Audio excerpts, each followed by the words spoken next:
Norm, the normal investor, decided it was time to get rich. He didn't want the boring, slow climb. He wanted the quick win.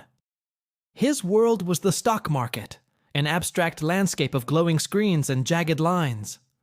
Norm didn't rely on knowledge or strategy. He relied on emotion and intuition, pure System 1 thinking, fast, impulsive, and confident. His journey began with a surge of greed. The headlines were flashing, the news was loud, and one name dominated the talk: Hypecoin. It was skyrocketing. Everyone seemed to be making money, and Norm felt the powerful pull of the herding bias. He looked around and saw hundreds of identical investors, the herd, charging toward the glowing ascent of Hypecoin's price chart.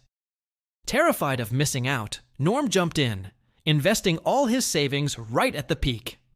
He wasn't buying an asset at a sensible price. He was buying a story of guaranteed success. For a brief, shining moment, Norm felt unstoppable. His balance grew quickly, feeding his overconfidence bias. He checked the price every few minutes, basking in his own brilliance. Then, suddenly, the market corrected. Hypecoin's price began to collapse. The elation vanished, replaced by panic. The pain of watching his gains evaporate was unbearable. Loss aversion took control. The pain of losing is twice as powerful as the pleasure of winning. Fear gripped him. On his shoulders appeared the fear and greed twins.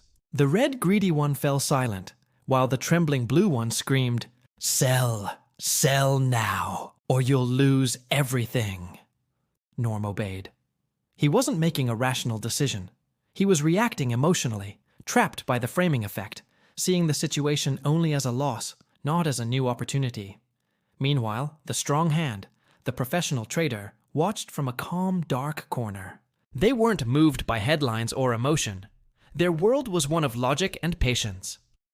They searched for ZAP, zones of high probability, where demand and supply were likely to shift. To them, the falling price wasn't chaos, it was opportunity. They saw a bear trap forming, a moment when amateurs panic and sell precisely what professionals want to buy. The strong hand waited for the price to reach their zone, then acted decisively, buying what the weak hands were throwing away.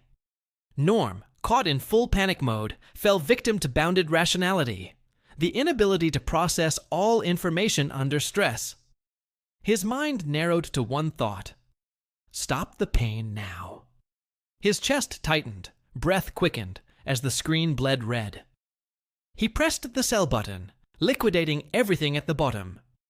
The herd followed, dumping their positions into the calm hands of the professionals. Money flowed from the weak to the strong, as it always does.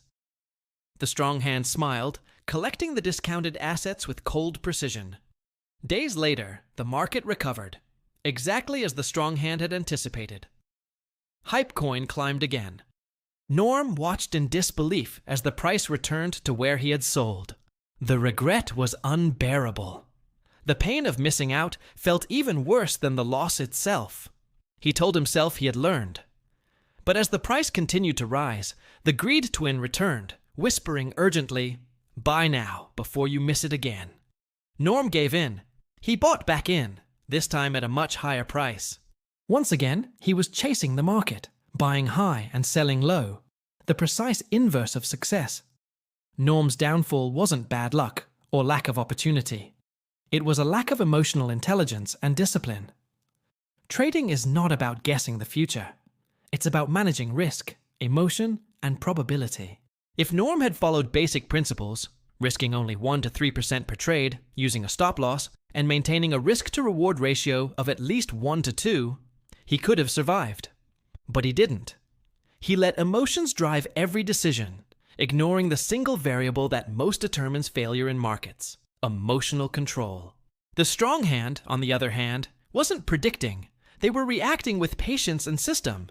They used System 2 thinking: slow, deliberate, rational. Every trade was planned. Every loss was controlled. Every decision was executed without emotional interference. Their power didn't come from knowing more, but from feeling less. Norm finally realized that being a normal investor meant being a pawn in a much larger game. His life was ruled by the drama of the market rather than the discipline of process. He understood that success in trading was not a battle of intelligence, but of temperament. The mind, not the chart, is the real battlefield. In the end, Norm learned the truth. The market doesn't punish ignorance, it punishes emotion.